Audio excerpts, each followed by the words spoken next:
Shalom à tous. Alors certains d'entre vous se posent peut-être la question de savoir comment devons-nous appeler notre Créateur lorsque nous nous adressons à lui. Les chrétiens par exemple, ils l'appellent Dieu ou l'Éternel, mais ils préfèrent l'appeler Seigneur lors de leur prière ou alors dans l'intimité. Et nous diriger, Seigneur. Seigneur, je suis venu dans ta maison. Je prie pour ceux qui sont là, dans la deuxième dimension. S'il te plaît, Seigneur. Seigneur, je te prie que lui soit mon mari. Les Juifs, par contre, l'appellent Hachem durant la semaine, et puis Adonai pour les jours de fête et le Shabbat. Il dit, mais Hachem, on a détruit ton nom pour faire la capara de ce nom.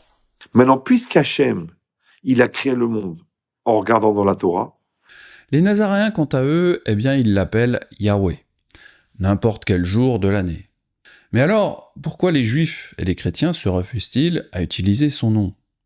Pourquoi utilisent-ils systématiquement des substituts comme Dieu, Seigneur ou Hachem ? Et surtout, pourquoi les Nazaréens prennent cette audace d'utiliser son véritable nom ? Je vais vous l'expliquer dans cette vidéo. Certains se demandent également comment doit être prononcé son nom. Il est vrai qu'il existe plusieurs théories à ce sujet. L'enseignant Norman Willis, après avoir longuement étudié sur ce sujet, a compris comment il doit être prononcé. Je vous propose de l'écouter justement. So we put that all together. So we have the yud, the hey, the vav, and then the hey. And that's pronounced, most scholars tell us it's pronounced something like Yahweh or Yahweh. So Yahweh or Yahweh. And that's also what I've come to through my studies. Donc voilà un petit peu les deux formes que les Nazaréens utilisent aujourd'hui. Vous avez Yahweh, ou alors une forme un petit peu plus longue qui se dit Yahweh. Mais avant d'étudier plus en détail les différentes prononciations qui existent, j'aimerais vous faire remarquer dans un premier temps quelque chose de bien plus important. Dans la Torah, le tétragramme est cité 6508 fois, dans le manuscrit hébreu. Cependant, l'immense majorité des traductions françaises le traduisent par « l'Éternel ». Comme je le répète souvent, une traduction est souvent synonyme de trahison. Par exemple, prenez le verset 10 d'Exode 6. Le traducteur traduit Yahweh par « l'Éternel ». Mais en hébreu, nous lisons « Vayedaber Yahweh El Moshe les morts ». Quand nous lisons la Bible en français, évidemment, nous ne voyons pas les 4 lettres du nom divin, et c'est fort dommage. Que ce soit le traducteur Louis II, que ce soit Martin, Osterwald, la Bible du rabbinat français, la Darby, la grande majorité ont toujours écrit l'Éternel quand ils voyaient le tétragramme. Je ne connais que 2 traducteurs qui utilisent la bonne traduction, ce sont les versions d'Auguste Crampon et la Pirot-Clameur. Mais alors, pourquoi la majorité des traducteurs ont-ils utilisé l'appellation l'Éternel alors que Yahweh serait une bien meilleure option? Pourquoi nous cacher son nom? Mais avant toute chose, ce que je veux vous faire remarquer, ce n'est pas cela. Ce qui est important de comprendre, c'est que le nom divin est totalement absent du Nouveau Testament. Alors, Yahweh n'existe pas dans le manuscrit grec, et par conséquent, le nom divin n'existe donc pas non plus dans les traductions françaises. Alors, on aurait pu se dire que, les traducteurs, ils auraient pu continuer à appeler Yahweh comme ils l'ont toujours fait, avec l'appellation l'Éternel. Si on prend Louis II, par exemple, il a toujours utilisé l'Éternel pour parler du Créateur, dans l'Ancien Testament. Mais quand Louis II a traduit le grec, alors il n'a plus jamais utilisé cette appellation l'Éternel. Et c'est ça que j'aimerais vous faire comprendre, que vous compreniez la rupture qu'il y a eu entre le Tanakh, c'est-à-dire l'Ancien Testament, et les écrits de l'Alliance renouvelée, concernant le nom divin. L'appellation l'Éternel n'apparaît jamais dans le Nouveau Testament. Alors évidemment, vous avez quand même le mot éternel qui apparaît simplement comme un adjectif, mais jamais pour désigner le nom divin. Par exemple, dans ce verset de Matthieu. Et ceux-ci iront au châtiment éternel, mais les justes à la vie éternelle. Alors, même si les traducteurs français de l'Ancien Testament n'ont malheureusement pas utilisé Yahweh, Le manuscrit hébreu gardait quand même cette information précieuse du nom divin, les 4 lettres du tétragramme. Mais si le Nouveau Testament est la continuité de la révélation divine, alors pourquoi se débarrasser de cette magnifique chose qu'est le nom divin? Dans cette vidéo, j'aimerais vraiment vous aider à comprendre la valeur de ces 4 lettres, sa puissance, et puis surtout le privilège énorme qu'on a de connaître son nom. J'aimerais que vous ayez ce déclic que j'ai pu avoir dans le passé. Si vous allez jusqu'au bout de cette vidéo et que vous continuez à dire Hachem ou Seigneur, alors j'aurai échoué dans ma mission. Et d'ailleurs, je ne suis pas le premier à avoir compris la valeur du nom divin. Pour le plus célèbre des psalmistes, à savoir le roi David, le nom divin était d'une importance capitale. En témoignent ses très nombreux psaumes. Je chanterai le nom de Yahweh, du Très-Haut, Élion. David chantait le nom de Yahweh. Il ne le gardait pas secret. Yahweh, notre Adon, que ton nom est magnifique sur toute la terre. David comprenait aussi la magnificence de son nom. C'est à cause de ton nom, Yahweh, que tu pardonneras mon iniquité, car elle est grande. David disait qu'à cause de son nom, alors Yahweh lui pardonnerait son iniquité. On voit vraiment les bénédictions que c'est de connaître le nom divin. Alors évidemment, je ne peux malheureusement pas vous lire tous les psaumes de David, parce que la vidéo, elle durerait des heures. Mais pour la faire courte, le livre des psaumes cite 623 fois le nom de Yahweh. Ça veut dire que David était obsédé par le tétragramme. Pourtant, aujourd'hui, cet amour et cette obsession pour le nom divin a totalement disparu. Ce nom, pourtant si précieux, ne se trouve même pas une seule fois dans l'Alliance renouvelée. Quand je dis cela aux croyants autour de moi, j'ai l'impression qu'ils n'en ont strictement rien à faire. J'ai l'impression que tout le monde trouve cela normal. Alors, comme nous venons de le dire, en grec, le nom Yahweh n'existe pas. Évidemment, ni même la traduction commune, l'Éternel. Fort heureusement, les Écritures nous parlent tout de même de notre Créateur, mais le manuscrit de l'Alliance renouvelée utilise à présent le mot « kurios », qui est traduit par « Seigneur ». Tout cela arriva afin que s'accomplisse ce que le Seigneur, kurios, avait annoncé par le prophète. Le fait que le nom divin ait complètement disparu, ça n'a jamais choqué personne. Alors que ça devrait nous ébranler fortement. Si l'évangile de Matthieu existait en hébreu, on aurait eu « tout cela arriva » afin que s'accomplisse ce que Yahweh, Yodhévahe, avait annoncé par le prophète.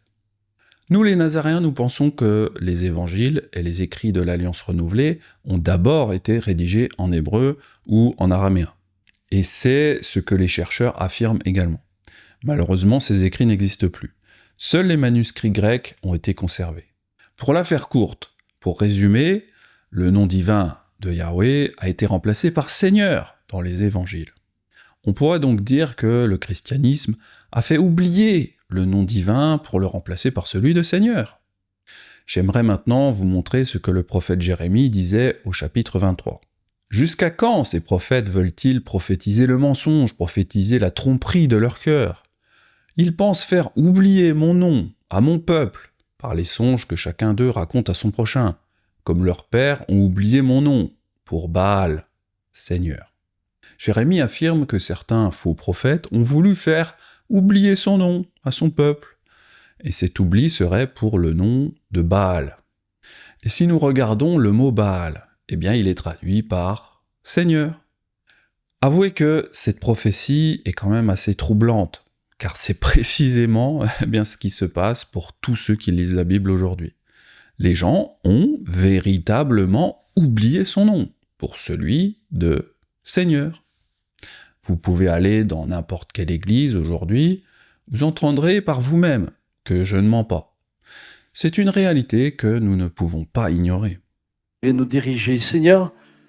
Seigneur, je suis venu dans ta maison. Je prie pour ceux qui sont là, dans la deuxième dimension. S'il te plaît, Seigneur. Seigneur, je te prie que lui soit mon mari. Plus personne ne regarde le manuscrit hébreu, et plus personne n'a remarqué que le nom divin a été effacé, et surtout oublié de la mémoire de tous les croyants. Si le roi David lisait aujourd'hui les évangiles, il serait probablement dans une grande consternation. Il se demanderait en lisant « Mais où est passé le nom de Yahweh ?» C'est tout de même très curieux que très peu de chrétiens aujourd'hui savent dire le nom divin, qui est Yahweh. Tous les chrétiens l'appellent Seigneur. Et je sais de quoi je parle, parce que j'ai utilisé l'expression « Seigneur » durant toute ma vie de chrétien protestant. Quand je priais, je disais Seigneur. Lorsque je chantais, je disais Seigneur. Et d'ailleurs, peu importe ce que je faisais, je disais uniquement Seigneur. David, par contre, utilisait le nom divin pour tout ce qu'il faisait. Le roi David, il louait, il bénissait, il chantait, il célébrait le nom de Yahweh. Alléluia, serviteur de Yahweh, louez, louez le nom de Yahweh, que le nom de Yahweh soit béni dès maintenant et à jamais. Du lever du soleil jusqu'à son couchant, que le nom de Yahweh soit célébré. Quand j'étais chrétien, je n'ai jamais loué en utilisant son nom, je disais Seigneur. Je n'ai jamais béni le nom de Yahweh, et je n'ai jamais célébré le nom de Yahweh. Je célébrais le nom de Seigneur. Bon, en même temps, à cette époque-là, j'ignorais quel était son nom. Personne ne m'avait enseigné à dire son nom. J'en veux un peu aux enseignants. J'en veux un peu aux pasteurs, pour ne pas m'avoir enseigné son nom. Alors que la Bible, le fait. Malheureusement, à l'époque, je ne disposais que d'une Bible Louis II. J'ignorais totalement que mon Créateur avait un nom particulier. Je ne disposais que de cette trahison entre les mains. Il y a quelque temps, j'étais tombé sur une vidéo d'une pasteure chrétienne. Elle parlait justement du nom divin. Je suis tombée sur une vidéo et écoutez bien ça. On va dire le nom Yahweh, mais sans les voyelles. Yahweh. Yahweh. Le souffle humain. Et Dieu, dans sa parole, il dit qu'il est le souffle de vie. Ça veut dire qu'à partir du moment où tu nais, la première chose que tu dis, Dieu. Et la dernière chose que tu dis avant de mourir, c'est Dieu. Et quand tu as besoin de te détendre, tu appelles Dieu. Chaque fois que tu respires, en fait, Dieu, il nous a créés avec le souffle humain qu'on fait constamment. C'est-à-dire que ton être fait appel à Dieu constamment. C'est énorme. Vous voyez, elle a découvert comment prononcer son nom. Elle semble toute contente, comme pouvait l'être le roi David. Elle comprend même que les traductions françaises sont mauvaises. Nous, on prend le mot l'éternel dans nos Bibles, on le traduit comme ça en français. Mais c'est... C'est énorme. Soyez bénis. En voyant cela, tu te dis « Waouh, trop bien, elle va aller l'enseigner dans son église. » Eh bien, non. Quand elle enseigne dans son église, vous ne la verrez jamais utiliser le nom divin. Mais alors, pourquoi avoir ce double langage ? Elle a la révélation du nom de Yahweh, mais ne va pas le mettre en pratique. Cela me rappelle un peu ce que disait Yeshua des pharisiens. Ils disent et ne font pas. Cette pasteur a dit avoir découvert comment prononcer le nom de son Créateur. Mais cela n'a rien changé à sa façon de parler à Yahweh. Mais vous savez pourquoi, en réalité, elle ne peut pas le faire ? Pourquoi elle ne peut pas l'enseigner ? Eh bien, parce que cette révélation détruirait tout le christianisme moderne. Si elle commençait à dire le véritable nom divin, eh bien, elle devrait admettre que les traductions sont des trahisons. Elle devrait aussi dire le véritable nom de Jésus. Elle devrait dire Yeshua. Et si tu dis Yeshua, eh bien, tu dois dire le vrai nom des apôtres. Et si tu continues, tu découvres que la Bible dit de pratiquer le Shabbat. Et ainsi de suite. Toute la doctrine chrétienne serait détricotée, comme un pull en laine dont on tire un fil qui dépasse. Donc, elle ne peut pas enseigner qu'il faut dire Yahweh, ni même le mettre en pratique, sinon cela l'amènerait progressivement à déconstruire la doctrine chrétienne dans son ensemble. Les chrétiens ont un petit peu d'amour pour la vérité, mais pas assez pour changer leur façon d'agir. Comme disait Yeshua, ce peuple m'honore des lèvres, mais son cœur est éloigné de moi. Ce que je veux vous montrer avec cette pasteur chrétienne, c'est que la connaissance est une chose, mais ce qu'on en fait, c'est un tout autre aspect. C'est ce que Yaakov appelle un auditeur oublieux. D'ailleurs, cela me fait penser à l'email que j'ai reçu cette semaine. Ce matin, j'ai regardé votre vidéo qui parle de quelle Bible préférable à lire. Encore là, je suis entièrement d'accord avec ce que vous expliquez dans votre vidéo, et j'aimerais que vous puissiez connaître un gars qui vous ressemble beaucoup comme enseignant. Il est sur YouTube et son nom est Théonopsie. En tapant sur le moteur de recherche Théonopsie, vous allez trouver son gigantesque travail partagé sur son réseau. Alors cette personne qui m'a écrit un email voulait que je connaisse cet enseignant Théonopsie. Donc j'ai répondu à cette personne que je connaissais déjà le travail de ce faux enseignant. Théonopsie enseigne effectivement dans son enseignement sur le respect du Shabbat que le chrétien n'a pas à observer le Shabbat. Ça, c'est le Shabbat pour le chrétien. Donc le Shabbat, le chrétien n'a pas à observer le Shabbat. Le Shabbat, c'est du passé, je dirais. Nous sommes dedans parce que nous sommes en Christ. Il enseigne également que l'apôtre Shaoul n'observe pas le Shabbat. Il enseigne également que les chrétiens doivent observer le repos du dimanche. Et quand tu regardes son enseignement, eh bien, c'est un vrai sac de nœuds. Au début, tu as l'impression que le type connaît l'hébreu, le grec. Il va te tordre la parole en faisant croire qu'il maîtrise ces langues, mais en réalité, il va t'embrouiller la tête avec des raisonnements tordus. Quand tu mets en balance la simplicité de la parole qui nous dit « Observe le jour du Shabbat pour le sanctifier comme Yahweh ton Elohim te l'a ordonné », un verset suffit pour savoir, c'est simple, concis. Même un enfant qui sait lire peut comprendre. Et puis, d'un autre côté, tu as la version de Théonopsie. Est-ce qu'il faut observer le Shabbat ? Et bam ! Un PDF de 22 pages, avec des centaines de diagrammes, des mots en hébreu dans tous les sens. La stratégie, c'est que, il assomme les gens avec une montagne de pseudo-connaissances que personne évidemment ne peut vérifier. Et à la fin, la conclusion, non, les chrétiens ne doivent pas observer le Shabbat. Enfin bref, tout cela pour dire que la connaissance, parfois, cela ne sert qu'à perdre les brebis. C'était le même problème avec Jean-Marc Taubois. Cet homme avait des montagnes de connaissances, mais au final, ce qui compte vraiment, c'est quelle est la finalité de ton enseignement. Et Jean-Marc Taubois enseignait également que les chrétiens ne doivent pas obéir aux commandements de Yahweh. Pourtant, cet homme a écrit des bouquins impressionnants, des bouquins passionnants, par exemple sur les fêtes de l'Éternel. Mais à la fin du bouquin, il te dit « Ah non, mais toi, t'es chrétien, tu dois pas observer ces fêtes-là. » Il existe comme ça plusieurs enseignants extrêmement talentueux pour te parler de la Torah, te parler de l'hébreu, etc. Mais au final, ils te disent de désobéir aux commandements. À partir du moment où la personne te dit que les commandements sont abolis, il faut arrêter de l'écouter. J'avais déjà enseigné sur les outils que nous donne la Torah pour savoir reconnaître un vrai d'un faux prophète.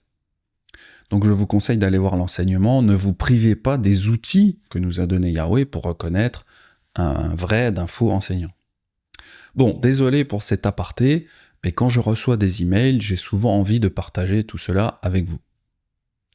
Un des aspects de notre travail, à nous les Nazaréens, c'est de détricoter les fausses doctrines du christianisme ou du judaïsme. Nos frères juifs font la même chose que les chrétiens. Ils connaissent le nom divin, mais ils ne le prononcent pas. Ils ne vont pas nous l'enseigner publiquement. On voit une rupture entre la vérité pure et simple de la parole et puis le comportement des chrétiens ou des judaïsants. Nous, les Nazaréens, nous voulons quitter ces religions babyloniennes car nous voulons l'intimité la plus proche possible avec Yahweh. Nous en avons marre de cette distance que les chrétiens ont mis entre eux et Yahweh. On en a marre des gens qui édulcorent sa parole, qui édulcorent son nom. Fini, la nourriture transformée. Nous, on veut de la vraie bectance qui nourrit vraiment. On veut des vrais aliments spirituels. Quand j'allais au culte le dimanche avec mes parents, je n'ai pas le souvenir d'avoir chanté ne serait-ce qu'une seule louange avec le nom de Yahweh. Pourtant David, eh bien, il faisait ça, il chantait au nom de Yahweh. Alors je chanterai sans cesse ton nom, en accomplissant chaque jour mes vœux.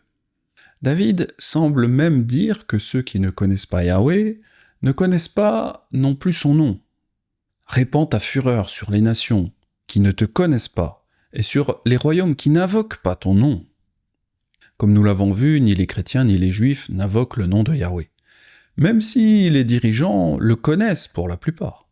Je voudrais vraiment, par cette vidéo, vous rappeler son nom. Cette volonté de faire connaître le nom divin était aussi dans le roi David.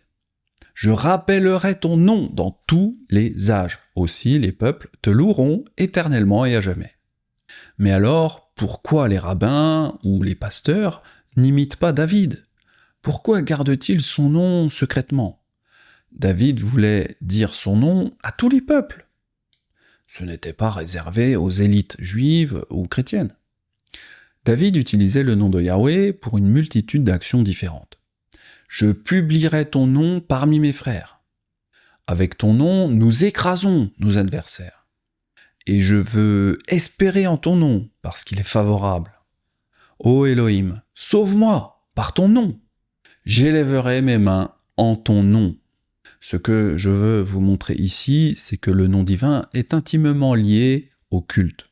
D'ailleurs, la première occurrence d'un culte dans les Écritures, c'est dans la Genèse. Seth eut aussi un fils, et il l'appela du nom d'Énoch. C'est alors que l'on commença à invoquer le nom de Yahweh. Énoch a été le premier à invoquer Yahweh, puis Abraham a continué. Et là, Abraham invoqua le nom de Yahweh. Cependant, les Écritures nous précisent et nous disent qu'Abraham, Isaac et Jacob n'ont jamais connu le véritable nom de leur Créateur. Les Écritures nous disent qu'ils l'appelaient El Shaddai. Je suis apparu à Abraham, Yitzhak et Jacob comme El Shaddai. Mais je n'ai pas été connu d'eux sous mon nom, Yahweh. Ce passage d'Exode 6 est vraiment un tournant majeur dans la révélation de qui est notre Créateur. Non mais rendez-vous compte, les patriarches comme Abraham, Yitzhak et Jacob n'ont même pas eu ce privilège de connaître son véritable nom. Ils ont eu à la place, quand même, quelque chose de très bien, le qualificatif El Shaddai, qui veut dire Elohim Tout-Puissant. Alors aujourd'hui, vous et moi, eh bien, nous avons tous un nom et un prénom. Les noms que nous portons sont associés à différentes choses. Parfois, cela provient du métier que faisaient nos ancêtres. Lefebvre ou Schmitt, eh bien, c'était pour les forgerons, par exemple. Ensuite, voilà, un nom peut désigner un lieu comme Jean Dubois. Eh bien, ses ancêtres, les ancêtres du bois, possédaient sans doute un morceau de bois ou vivaient à côté d'un bois, etc.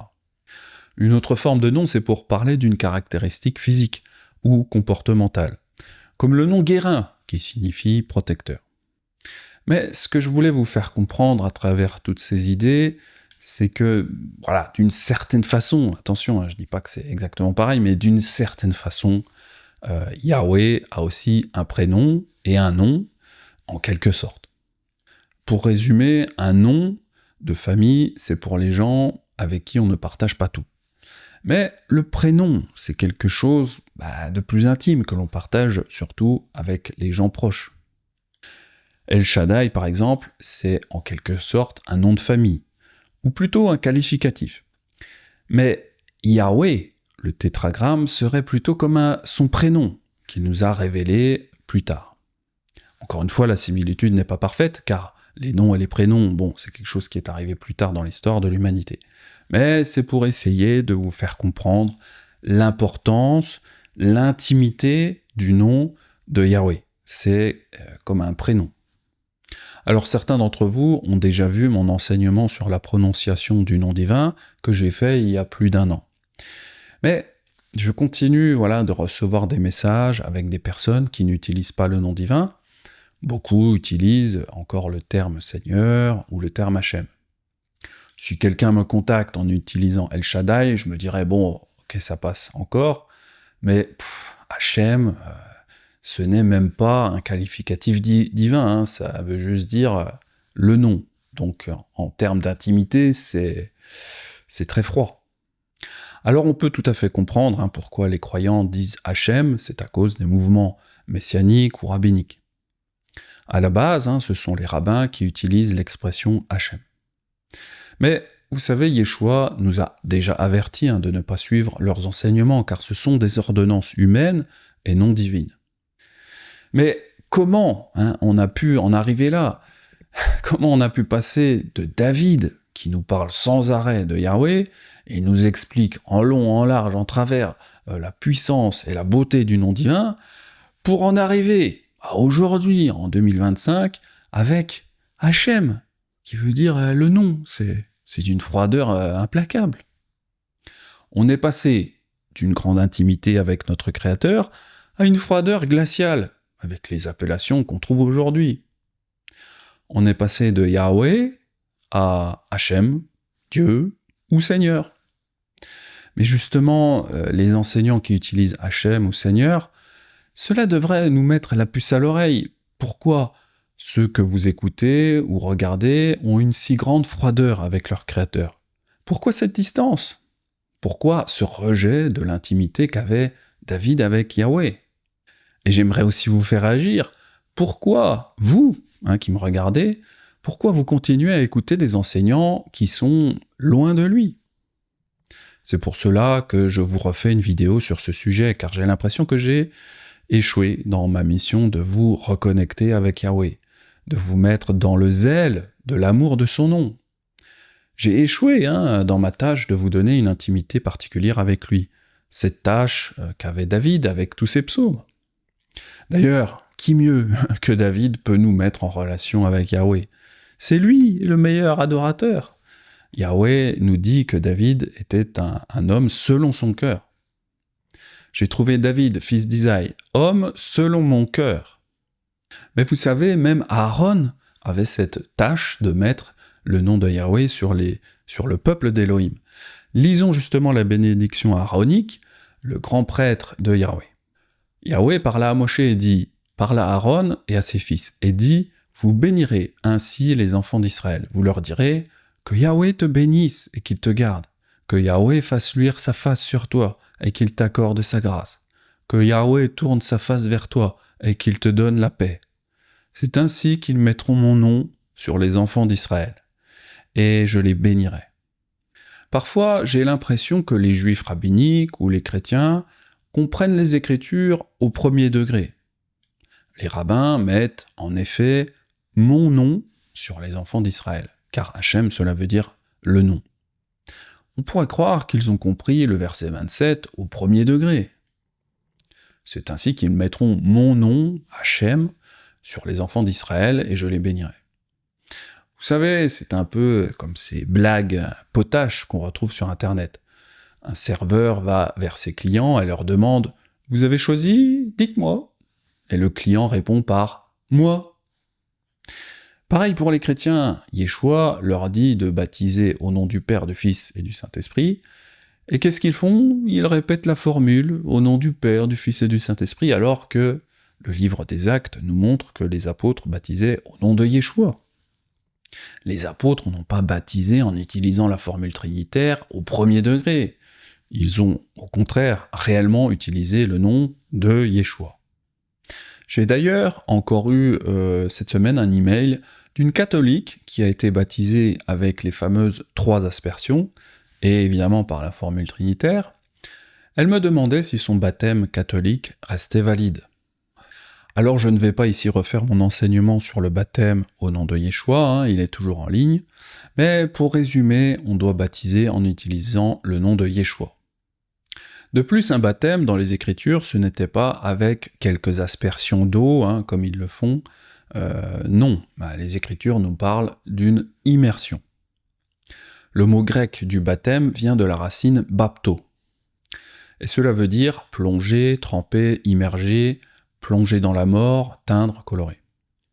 On comprend rapidement qu'une toute petite aspersion, ça n'a rien à voir avec une immersion. Ici, on voit que l'eau vient à peine effleurer le haut des cheveux.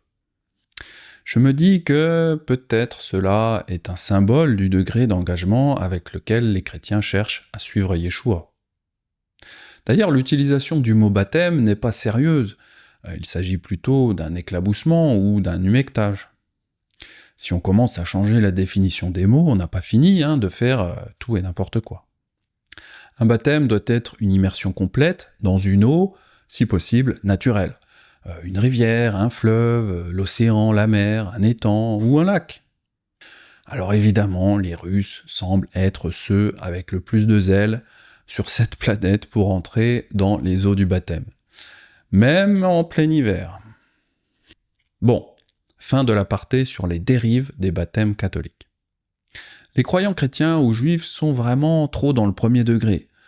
Un verset dit qu'il faut mettre son nom sur les enfants d'Israël, les juifs disent Hachem. Yeshua dit de baptiser au nom du Père, du Fils et du Saint-Esprit, et les chrétiens répètent cette formule sans essayer de comprendre quel est le nom du Père ou du Fils. Ça me rappelle le proverbe « Quand le sage désigne la lune, l'idiot regarde le doigt ». Je crois qu'il n'y a pas plus adapté que ce proverbe pour faire comprendre ces aberrations qui ont pourtant pignon sur rue aujourd'hui dans le christianisme ou dans le judaïsme, ces deux grandes religions babyloniennes. Mais vous savez, le Satan déteste le nom divin. Il ne veut pas qu'on le publie sur toute la terre. D'ailleurs, la glorification et l'exaltation de son nom sont si importantes pour Yahweh qu'il a suscité Pharaon afin que son nom soit glorifié lorsque Pharaon serait renversé.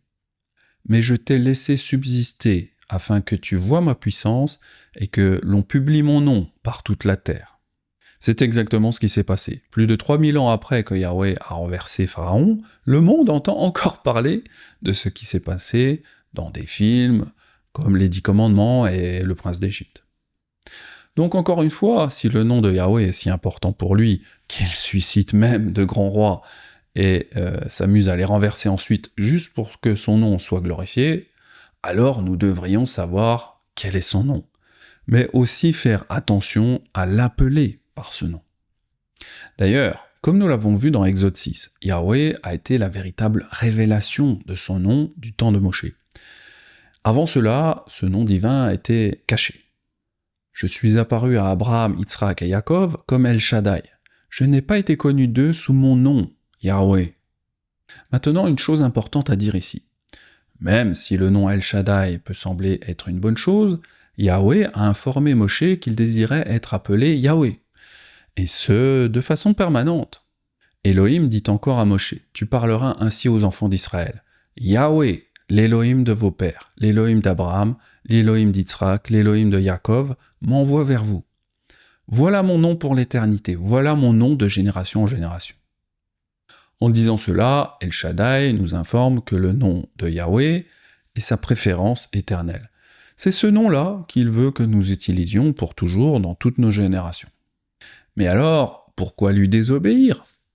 Pourquoi l'appeler Seigneur, comme les chrétiens? Ou pourquoi l'appeler Hachem, comme les juifs ou les judaïsants? Pourquoi les êtres humains cherchent d'autres substituts à son nom, si Yahweh a déjà choisi son nom pour toutes les générations futures? Ne sommes-nous pas ces générations futures? S'il nous dit ce qu'il préfère, n'est-ce pas une bonne chose de lui obéir? Si vous êtes chrétien et que vous appelez votre Créateur Dieu ou Seigneur, l'apôtre Shaoul pourrait vous dire « Ok, mais tu appelles quel Seigneur? Car il y a plusieurs dieux et différents seigneurs. Car s'il est des êtres qui sont appelés dieux, soit dans le ciel, soit sur la terre, comme il existe réellement plusieurs dieux et plusieurs seigneurs. Pourquoi continuer à dire Seigneur, qui est un terme qui peut désigner une multitude de créatures célestes ou terrestres? Pourquoi ne pas dire Yahweh, comme Elohim nous l'a commandé dans Exode 3.15? C'est comme si ma femme, elle m'appelait Monsieur, alors qu'elle connaît mon prénom, Benjamin. Je vous le dis, ça me plairait pas beaucoup. Et ça me plairait encore moins si je lui avais déjà demandé de m'appeler spécifiquement Benjamin. Je ne serais pas content. Nous pourrions avoir le même raisonnement avec le mot Dieu. Pourquoi l'appeler Dieu? Les musulmans appellent leur Dieu Allah, parce que Allah ça veut dire Dieu en arabe. J'ai même rencontré des musulmans qui appelaient Allah par le mot Seigneur. Pourtant nous savons que ce n'est pas le même Dieu, ce n'est pas le même Seigneur. Donc nous devrions préciser quel Dieu ou quel Seigneur nous adorons. Nous devrions vouloir une plus grande intimité avec notre Créateur. Qui peut venir me voir et me dire « Benjamin, moi, je préfère l'appeler Hachem car je souhaite avoir une distance avec mon Créateur. Je ne souhaite pas une trop grande intimité avec lui. Ah non, j'aime pas. Ouf. » Et en plus de cela, son nom est une source de bénédiction. Puisqu'il m'aime, je le délivrerai, je le protégerai, puisqu'il connaît mon nom. Qui sur cette terre ne souhaite pas avoir la protection de Yahweh? Alors, certains pourraient se dire « Non, je ne mérite pas de prononcer son nom. Seul Aaron avait ce privilège dans la bénédiction aaronique. Il faut être grand prêtre pour dire son nom. Ou alors, il faut être roi d'Israël, comme David. Le petit peuple ne devrait pas utiliser ce nom si précieux. » Ce genre de raisonnement, mes amis, c'est de la fausse humilité, et même une forme d'orgueil. Dans le Tanakh, c'est-à-dire l'ancienne Alliance, nous voyons que les anciens Israélites ont essayé d'honorer le désir du Créateur que son nom soit connu, en l'utilisant lors des moissons. Par exemple, la version crampon nous dit « Et voilà que Boz vint de Bethléem, et il dit au moissonneur, « Yahweh soit avec vous. » Et ils lui répondirent, « Yahweh te bénisse. » Donc vous voyez, même de simples moissonneurs prononçaient son nom. Pourtant, il n'était pas roi d'Israël, ni grand prêtre. Si nous utilisons son nom avec respect, nous pouvons l'utiliser pour bénir nos frères et sœurs en Yeshua. Je me dois quand même de vous rappeler que nous ne devons pas utiliser son nom en vain. Tu ne prendras point le nom de Yahweh, ton Elohim, en vain, car Yahweh ne laissera point impuni celui qui prendra son nom en vain.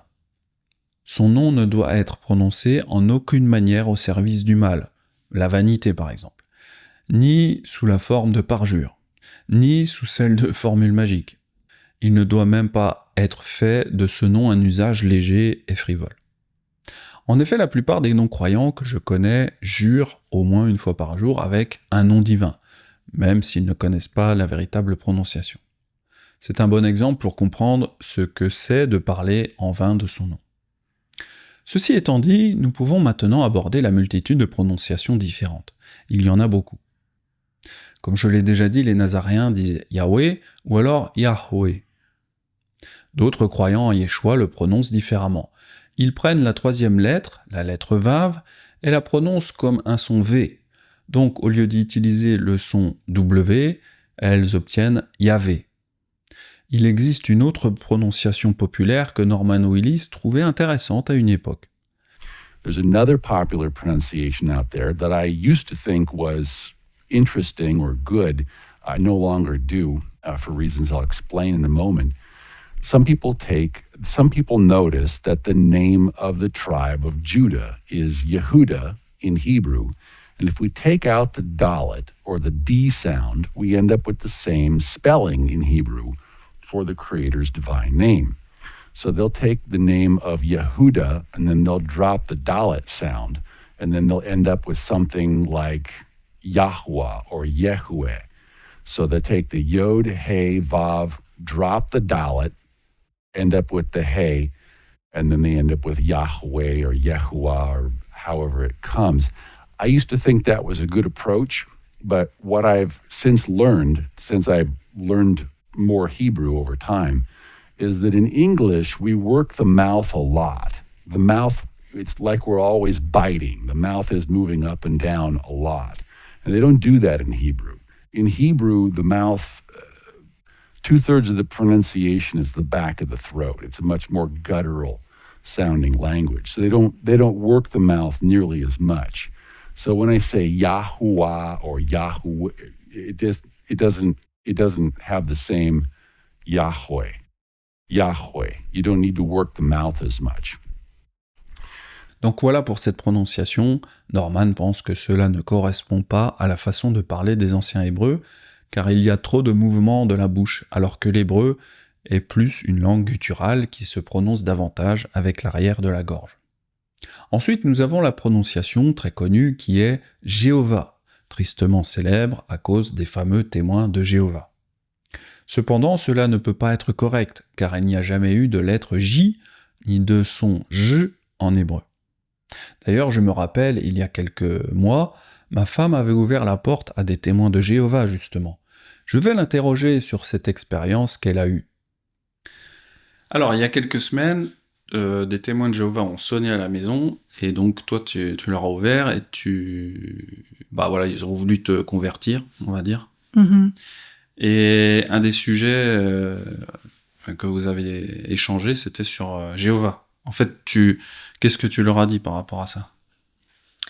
En fait, je leur dis que je ne peux pas adhérer à leur religion, à leur croyance, parce que j'ai détecté une faille très très importante. Donc, j'ai pris le temps de leur expliquer. Donc, ils sont deux hommes dans les soixantaines. Et puis, Et tu leur as dit quoi sur le nom? je leur dis que la prononciation de Jéhovah est erronée parce que dans l'alphabet hébreu, il n'y a pas la lettre J comme en français. Donc, j'ai expliqué que déjà Jésus, c'est pas Jésus. En hébreu, c'est Yeshua. Donc, le J doit être prononcé comme I, de la lettre Yod, quoi. Et puis, il y a d'autres exemples dans la Bible, comme Joseph, qui doit être prononcé comme Yosef. Mais qu'est-ce qu'ils t'ont dit quand t'as dit ça? Ils m'ont dit que ils sont au courant. Ils savent que Jésus doit être prononcé Yeshua en hébreu.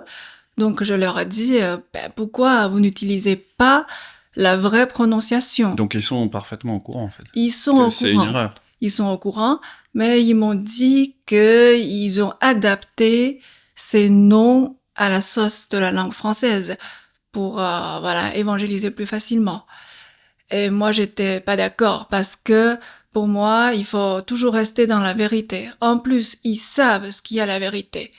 Du coup, un monsieur un peu rusé, il m'a dit, c'est quoi votre prénom? Est-ce que tout le monde savent le prononcer correctement, en francophonie, tout ça? Et là, c'était une très très bonne question. Et j'ai pu leur expliquer qu'en effet, dans ma carrière, j'ai remarqué 3 catégories de personnes. J'ai des collègues, pendant des années, ils n'ont jamais prononcé une seule fois mon prénom. Et puis, il y a une deuxième catégorie de collègues qui m'appellent comme un mot français. Ça veut dire, ça donne Yang Zong. Yang Zong, ouais. C'est très très moche, très très agaçant à mes oreilles chinoises. Et puis, il y en a qui font des efforts, ouais. qui me demandent de répéter plusieurs fois et ils retiennent. Ils veulent apprendre, quoi. Voilà, et ils m'appellent Yanzhong correctement, comme n'importe quel chinois. Ils veulent te faire plaisir. Ils veulent me faire plaisir, et je sais que c'est peut-être difficile d'abord pendant quelques jours, mais je sais qu'il y a certains qui utilisent comme Google Translate pour être sûr de ma prononciation.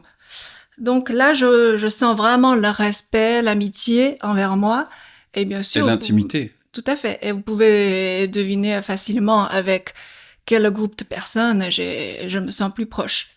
Voilà. Et je pense qu'avec le pronom, le nom divin, ça doit être pareil. Je pense que Yahweh, il se sent plus aimé, plus apprécié, respecté par ceux qui font un effort de le prononcer correctement. C'est pas non plus... T'as pas besoin de 10 ans d'études pour apprendre. C'est assez rapide. Donc, à la fin, ces 2 témoins, ils étaient convaincus par mon discours, mais ils disent à la fin, quand même, mais êtes-vous sûr que Yahweh est la bonne prononciation? Parce que on sait qu'il y a plusieurs possibilités. Du coup, j'ai répondu honnêtement, j'ai dit non, je ne suis pas sûre. Mais je sais que Jéhovah est fausse. Voilà. Ça, j'en suis certaine. Quand tu sais que quelque chose est faux, t'essayes de trouver quelque chose qui soit plus vrai. Tout à fait. Donc, ils n'ont pas réussi à m'inclure dans leur clan. Voilà. Ils n'ont pas réussi. Parce qu'ils voulaient m'embaucher comme agent. Voilà, dommage pour eux. Mais au moins, j'espère que j'ai pu apporter un peu de lumière, Assez de messieurs. Bon, bah merci. Ciao! Donc voilà pour l'aparté sur ce groupe religieux des témoins de Jéhovah. Parlons à présent de l'interdiction de prononcer le nom divin dans le judaïsme. Si vous avez déjà entendu des rabbins ou des messianiques, vous savez qu'il est interdit, entre guillemets, pour les juifs de prononcer le nom divin, sauf dans de rares circonstances. Évidemment, nous avons vu que les Écritures ne disent jamais cela. Au contraire, son nom doit être utilisé. Nous avons vu 3 exemples avec le roi David, Aaron, et enfin le passage de Ruth, où les moissonneurs prononçaient son nom pour des bénédictions. Cette interdiction de prononcer le nom divin est encore quelque chose qui provient du Talmud, et non de la Torah. Ce sont des ordonnances humaines et non divines. Les sages transmettent la prononciation correcte du nom de 4 lettres de Dieu à leurs étudiants 1 fois tous les 7 ans, et certains disent 2 fois tous les 7 ans. Rav Nachman bar Yitzhak dit « Cela va de soi en accord avec celui qui dit qu'ils le transmettent 1 fois tous les 7 ans, car il est écrit « Ceci est mon nom pour toujours, Léolam », qui est écrit de manière à pouvoir être lu « le Halem », pour cacher. Cela indique que le nom divin doit rester caché. On voit que l'interprétation des rabbins est complètement farfelue, comme souvent. La Torah dit tout le contraire. Son nom doit être publié sur toute la terre. Plus loin, on lit cette raison. L'explication est la suivante. Le saint, béni soit-il, a dit « Je ne suis pas prononcé comme je suis écrit. Je suis écrit avec les lettres Yod et Vav He, tandis que mon nom est prononcé avec les lettres Aleph, Dalet, Nun et Yod. » Ici, le Talmud parle à la place de Yahweh. Il dit de remplacer le nom divin par l'appellation Adonai. La Torah ne dit jamais une telle chose. Les Juifs ont aussi fait quelque chose d'intéressant en ce qui concerne les points voyelles. Ils ont pris les points voyelles du mot Adonai pour les mettre sur les lettres du tétragramme. Norman Willis nous l'explique dans sa vidéo. So the Southern Kingdom also does something interesting with regards to the vowel points. So this is taken from the Hebrew Masoretic text, which wasn't finalized until the Middle Ages, but the practice, we're told, began in the Hellenic era. So what they would do is they took the vowel points of Adonai and superimposed them onto places where the 4-letter divine name was written to force the pronunciation Yehovah. And we don't know exactly why they did this. Again, we can imagine that the Greek soldiers knew to persecute anyone calling upon the name of Yahweh, but they didn't know to persecute anyone calling on the name of Yehovah. So don't know. Simply don't know. But we'll take a look at this. So on the left, we have the Tetragrammaton, Yahweh, and on the right, we have Yahweh, but with the vowel points added from the name Adonai, or the substitute name Adonai. So here we have, so the Yud sounds like a Yi, no problem there. The He sounds like a Ho, because they've added, if you see that dot up and left of the letter He, that's an O sound vowel point.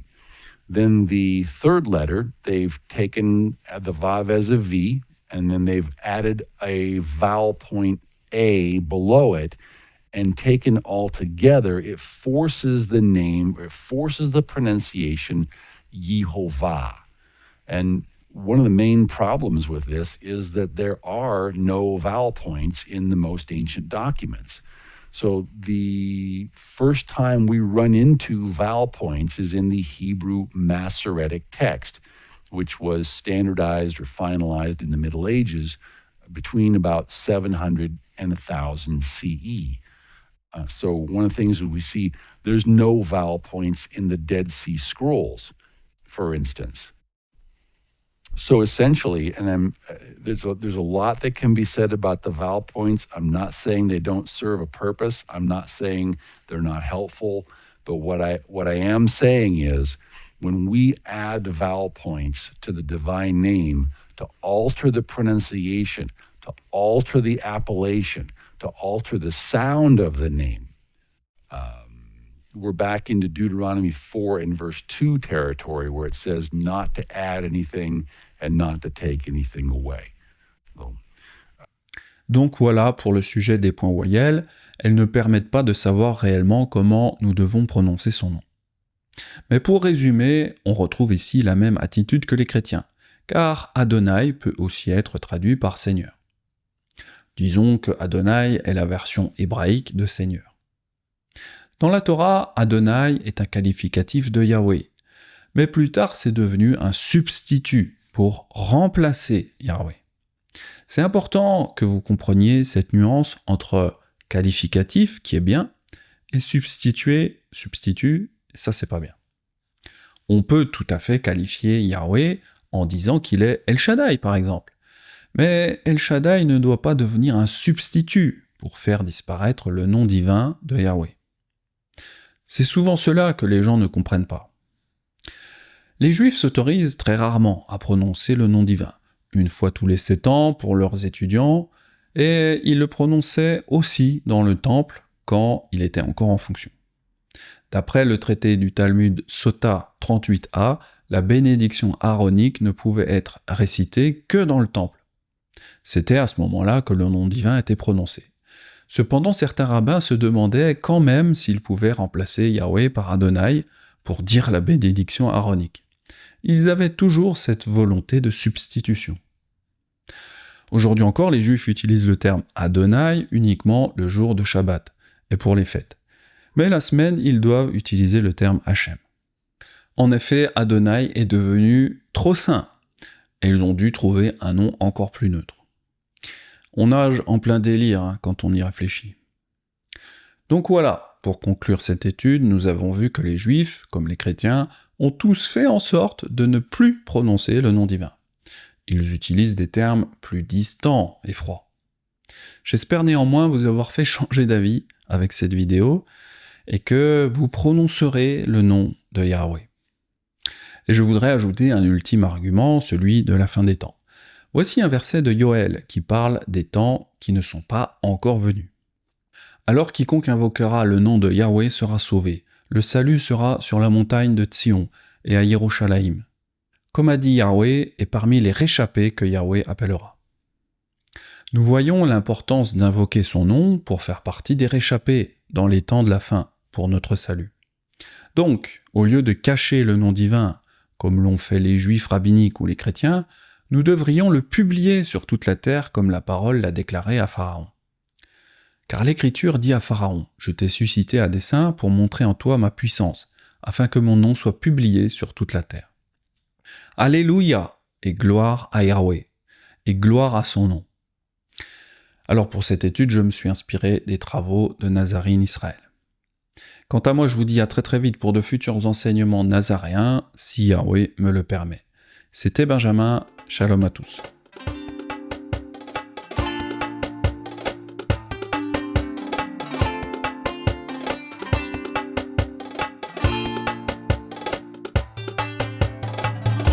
Thank you.